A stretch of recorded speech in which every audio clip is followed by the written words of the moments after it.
Huwag kang sasamba sa ibang Diyos maliban sa akin. Huwag kang gagawa ng imahe ng anumang nilalang na nasa langit, nasa lupa o nasa tubig upang sambahin. Huwag mong gagamitin sa walang kabuluhan ang pangalan ni Yahweh na iyong Diyos. Tiyak na parurusahan ko ang sino mang gumamit nito ng walang kabuluhan.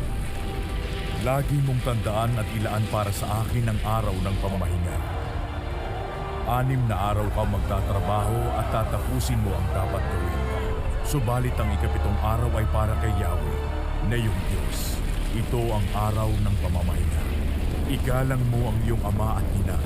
Sa gayoy mabubuhay ka ng matagal sa lupaing binibigay sa inyo ni Yahweh na inyong Diyos. Huwag kang papatay. Huwag kang mangangalunya. Huwag kang magnanakaw.